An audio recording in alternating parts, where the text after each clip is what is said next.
Oh yeah. The what? Some destinations have errors. Show them. And we are live. Premium account X requires to create a broadcast on their platform. Please upgrade to premium subscription on Twitter. All right. Well, shoot. We're not doing that right now. So I think we're live. I think.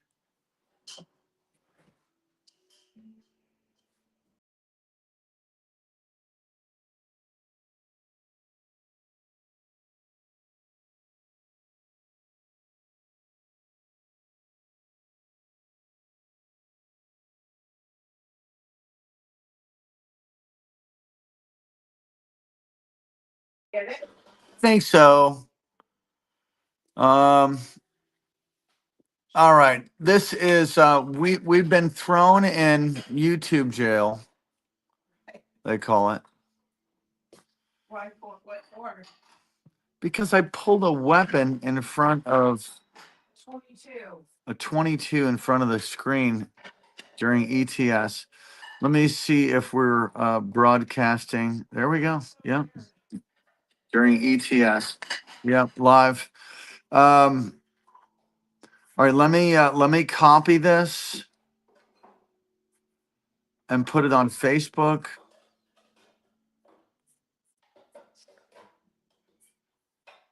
Copy Facebook. And we are going to be streaming alternatively on my personal YouTube. All right, so I just posted that, and I don't know that I see it. Sorry about the tech problems and challenges, but we got kicked off of YouTube, so kind of challenging.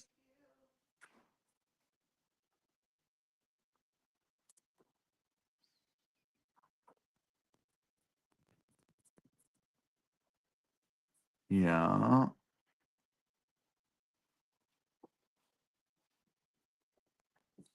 All right, let me see what's going on. I can't tell if it's on. So I think we're on Facebook right now. I hope.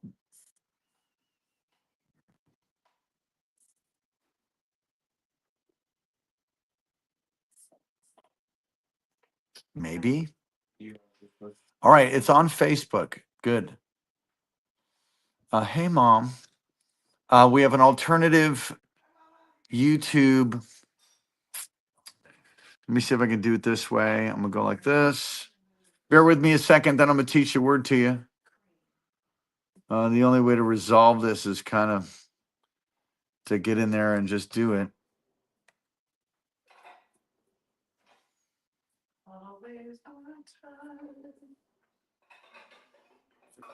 All right, Ustream. Enter Studio. Let me do it like this. Post a comment.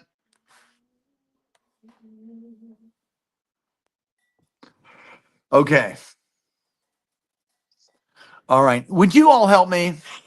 Would you take this right here, and if you copy that and share it on your Facebook, we are on another YouTube account. And of course, missing the 60, almost 70,000 followers on our other account. I brought a weapon, a 22 in front of the camera, which is against the rules. It makes sense. I mean, you can't have people pulling weapons out and then crazy loon demonized people shoot people live online. So it triggered everything and it shut us down. And they're saying we're going to fight it. They're saying we're not going to be able to use our Kings Alaska YouTube until mid-January. So, oh well. So this is my personal YouTube, which I have resurrected, and I'm broadcasting in my personal YouTube, and it's Daniel Bracken YouTube. So you can find us there, and we'll start doing ETS on that, I guess. Um, we'll hope that that'll remove any challenges. So if you like, comment, and share, that'll help us. If you want to post that YouTube link on your Facebook, that'd help also. No pressure. If you don't, you think the program's lame, that's fine.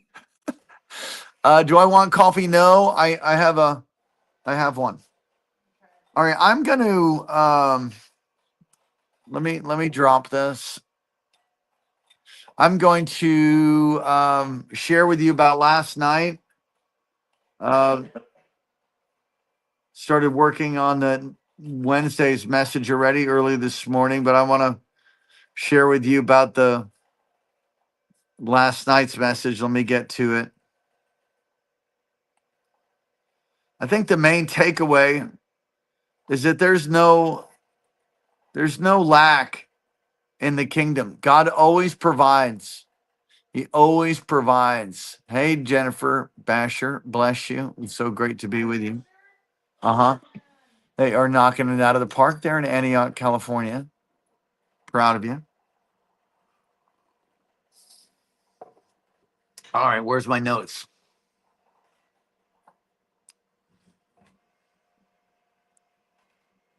All right, here we go. So the text is John chapter 2, verse 1 and 2, verse 1 through 12, pardon me. And that basically says, on the third day, a wedding took place at Cana in Galilee. Jesus' mother was there. And Jesus and his disciples were there. They had been invited to the wedding. When the wine was gone, Jesus' mother said to him, they have no more wine. So she concerns herself with the fact that there's no more wine. It's an embarrassment for those who are having the wedding. We don't know who that is, but they're out of wine, and Mary's concerned and takes responsibility to help the host. Woman, why do you involve me? Jesus replied, that can be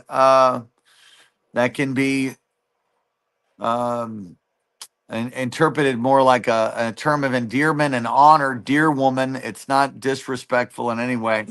Why do you involve me? Which is interesting because Jesus is now, it's after his baptism.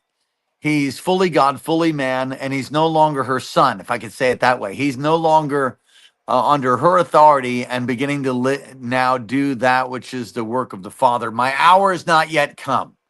That means his hour is coming. But what we find from this text that what is not his hour becomes his hour when people responded the right way. His mother said to the servants, do whatever he tells you. Let's go ahead and say that. Do whatever he tells you. And what he tells us through his word, that's clear. And then he speaks to us. What are you making over there? It's low, isn't it? No. What is it? I'm trying to make cream for my coffee. Pastor Karen is making cream, like whipped cream. I'm still gonna look for some homemade sugar-free whipped cream. Sorry.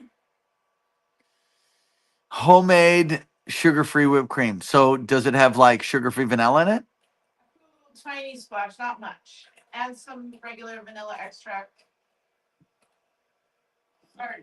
Huh. Anyway, let's get back to it. Do whatever he tells you. Everybody say that. Do whatever he tells you. So Jesus then begins to take action. So it's not his time, but now it is his time, as we see. And he says to the servants, fill the jars with water. This is fascinating to me. There's draw some out and take it to the master. There's these jars that hold 20 to 30 gallons, stood nearby, verse 6. stood 6 stone water jars, the kind used for the Jews' ceremonial washing, each holding 20 to 30 gallons. This is a beautiful prophetic picture where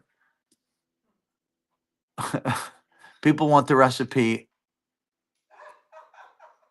Thank you. It's a beautiful prophetic picture of ceremonial washing. What was that about? That was about Levitical law and cleansing themselves for worship. And ceremonial washing, take these vessels that are used for ceremonial washing, that are used basically for old covenant practices and rites, and fill them with water. It's this picture of transitioning from the Old Testament now to the New Testament. And he turns it into wine, which is a picture of the best in life. It's a picture of abundance. It's a picture of joy. All right, take it to the master of the banquet. They do so. You save the best till last. Verse.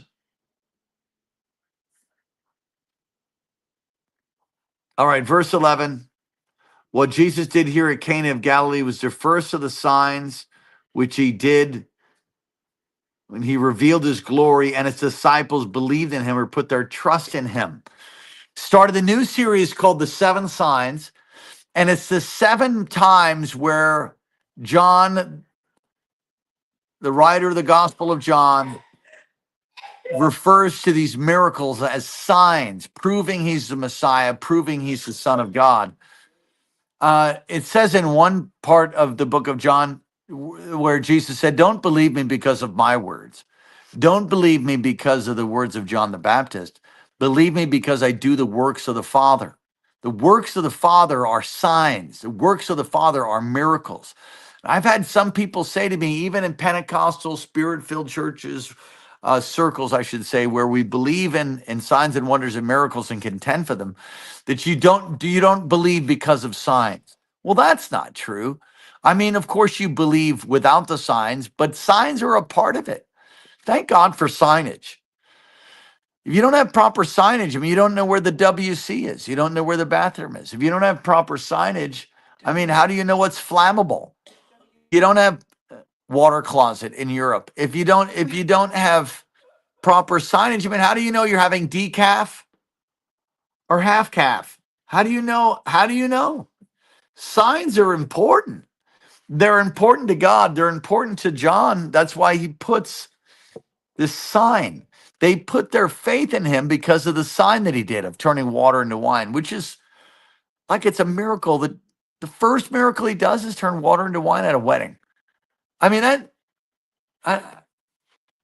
why? I said last night, Jesus is at the first wedding. He's affirming wedding. He's affirming that weddings are of God. He's affirming celebration. He's affirming covenant. He's affirming male and female. You could say that. And he's saying that there's no lack in the kingdom. There's always provision. There's always a release of breakthrough. When God calls you to do something, he'll always provide. And sometimes it's hard to find the ram in the thicket. I'll tell that story. I've got my Mas Fuego. This is from Chile. They call me Brother Mas Fuego because it was like the only Spanish I knew when I first got there. So when I laid hands on people, I'd say, Mas Fuego, more fire. So they made me a sweatshirt, Mas Fuego. And they made a sweatshirt for Bishop Hooks that has the heart emoji thing on it. And it says, "Oh, look at that. It made a little heart. Hey." And it does, I know it does thumbs up, right? All right. And it does victory. Is there balloons or something? Balloons. Come on. All right. Anyway, he would always say, "Te amo mucho," which is, "I love you much." So they gave him a sweatshirt that says "Te amo mucho." And I'm not sure what Prophet David Fang says. It says something. What was I saying? Monday brains. Signs and wonders, miracles. picking up Jim LaFoon many, many years ago.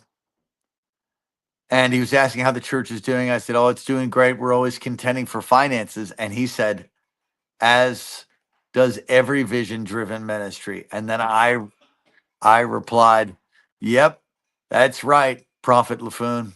But there's always a ram in the thicket." And he turned around and said to me, "That's true. Sometimes it's hard to find." And I laughed and I never forgot it. There's always a ram in the thicket. You got to find it. You got to find that ram. If you go up the mountain with the fire and the knife of sacrifice, there's always going to be a ram in the thicket. So Jesus here brought water, made water into wine, and he had the those that were bringing the food, bringing the drink to the master. It was a risk. They had to obey. If you're going to see miracles, if you're going to see signs, if you're going to see wonders, you got to wait on the Lord. You got to listen to what he says. You got to obey. And they didn't know what the result was going to be. They took water, put it in the vessels, a picture of the old covenant, now moving to new. Jesus referred to the wine as a picture of his blood uh, at the Last Supper. And they bring it to the master of the banquet, and it's turned into wine as they go. God is able to turn things around for you. God's able to take your water situation and turn it into wine. He can take that which is normal and make it a supernatural, extraordinary. God can turn it around. Believe God, wait on God, trust God, take steps of faith. Don't let fear get a hold of you. The servants could have yielded to fear, but they didn't. And God did a miracle, and thus he revealed his glory by turning water into wine. God still does it today. God still takes ordinary and turns it into extraordinary. Believe him, trust him, lean on him, trust not in your own understanding. In all your ways, acknowledge him. He will make your path straight. He's turning the water into wine. That's what I preached last night. Be encouraged. Sorry about the new channel. They put us in YouTube jail, but we are circumventing that, resurrecting my my YouTube channel. If you would go ahead and post this on your Facebook, it'll help us just reach more people. There it is. You can copy that and you can paste it. Would you help us reach people? So because our church YouTube is down for now. God's good. Anything, Pastor Karen? No, I'm probably not going to get on there and give the recipe for the sugar-free vanilla. So you should, if you're still watching. They're watching. Okay, I just put 1 cup of heavy cream, a pump of sugar-free vanilla, and a I'll drop in the chat. half teaspoon of vanilla extract and just whip that. Let me drop in the chat. Yes, drop in the chat. That's it. Oh, wait. What? 1 cup heavy cream, 1 pump sugar-free vanilla. Oh, that would be a fun thing. Dude, it's 1 degree in Wasilla, Alaska. Oh, now it's 5. It warmed up. You know me, I'm the detail queen. I had Sorry. some people want to see my tank. Oh, Let me show you. you really want to see the tank? Yeah, I want to see the tank. Going outside. Our Okay. This is my friend, the tank. Look at that. I already broke it up this morning, but it's starting to freeze again. I did not get in today. It was not required to get in the tank today. But I'm breaking it up so it doesn't become super rock hard and difficult for tomorrow morning. Wow. Love that. All right, here's this new comment. Yeah, we get in that thing. Crazy. No, I didn't get in today. I didn't. I kind of do it directed by the Lord. I am on a every other day. I get in for 4 minutes, and this is my device that I chop up the ice with right here. Oh, you might get kicked off, you know. That is so dumb. Who knows what they're going to do? Oh, now you put an axe in front of the camera. Anyway. You know what? Say that Yes, you you can know, say it. I'm not in. I wish that I was brave like you to do. You can do a whole it. bunch. I take momentary cold showers occasionally, not fully cold, but for like. I think you should jump in the tank. That's. I know that you've already. We could do it together. Okay, That's not what I was gonna say. Cold What plunging I as a was husband going and to wife. say was that I love the idea of a Finnish dry sauna instead, and I think we should build one. I'd love to get build a dry sauna, or Where would you like to put that? I don't know, but I love that. Does anybody have there's infrared saunas out there. A lot of people have infrared I saunas. wanna get an infrared. Oh, I just showed a weapon behind me. My God. Infrared light panel. That's how. Does anybody have infrared out there?